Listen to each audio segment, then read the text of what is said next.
Siapakah Insinyur Salah Atia ini? Mengapa kematian beliau menggemparkan Kairo? Dengan pemakamannya yang dihadiri lebih dari 500.000 orang. Mari kita simak kisah dari Asosiasi Universitas Islam Mesir ini. Al-Kisah dari kampung kecil bernama Tafahna al-Ashraf, distrik Middle Ghamir, Provinsi Dakohliah, Mesir, ada 9 orang sarjana miskin lulusan Fakultas Pertanian.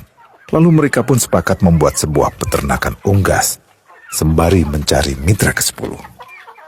Namun mereka terbentur modal, maka dengan sekuat tenaga mereka kumpulkan dari hasil menjual tanah, perhiasan istri, hingga meminjam. Meski tidak banyak terkumpul, namun mencukupi untuk memulai usahanya. Pertanyaan tersisa, siapa mitra yang ke-10? Insinyur Salah, satu dari mereka pun berkata, "Aku sudah menemukan mitra yang ke-10. Siapa?" kata teman-temannya. "Allah," lanjutnya. "Allah akan menjadi mitra usaha kita yang ke-10.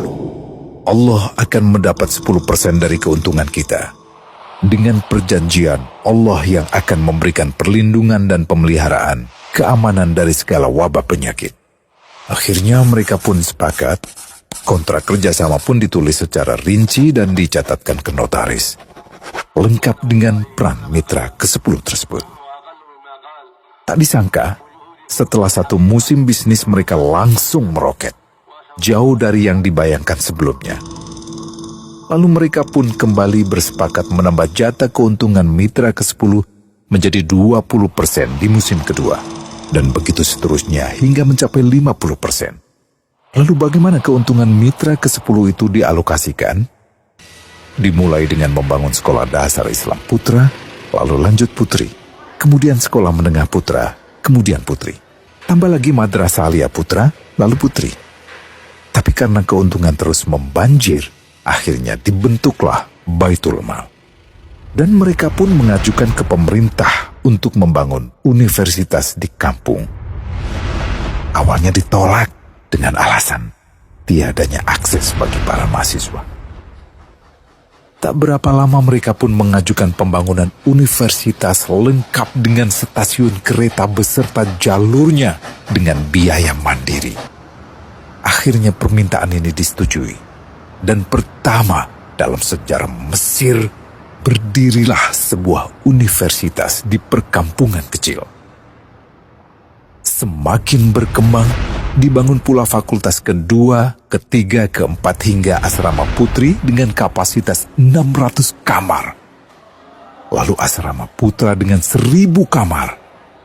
Tiket kereta api pun digratiskan untuk memudahkan transportasi menuju kampung tersebut. Tak cukup hanya itu, dibangun Baitul Mal berikutnya hingga hilang kemiskinan di daerah tersebut.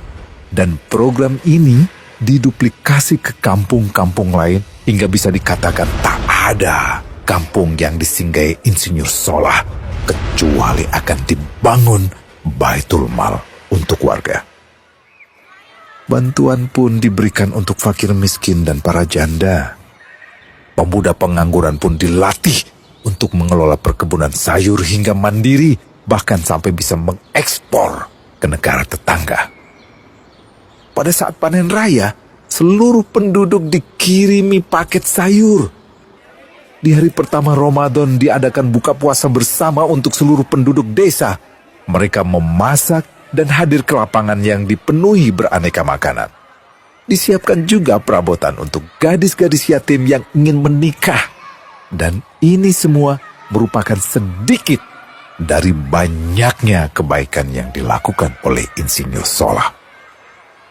Hingga pada akhirnya disepakatilah keuntungan perusahaan 100% untuk Allah. Insinyur Salah yang awalnya adalah salah satu mitra usaha berubah menjadi karyawan Allah. Dia hanya menerima gaji, namun dia memberikan Tuhannya syarat agar membuatnya hanya butuh kepadanya dan hanya meminta kepadanya. Inilah sosok Insinyur Salah Atia, aktor utama kisah menakjubkan ini. Keikhlasannya membuat ia sama sekali menolak terkenal di media massa.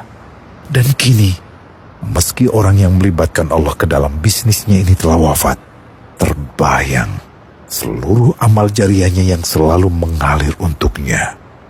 Masya Allah. Pertanyaannya, akankah ini hanya menjadi sebatas kisah saja?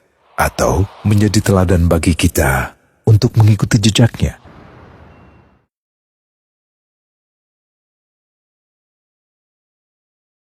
Global Wakaf dari Global Islamic Philanthropy.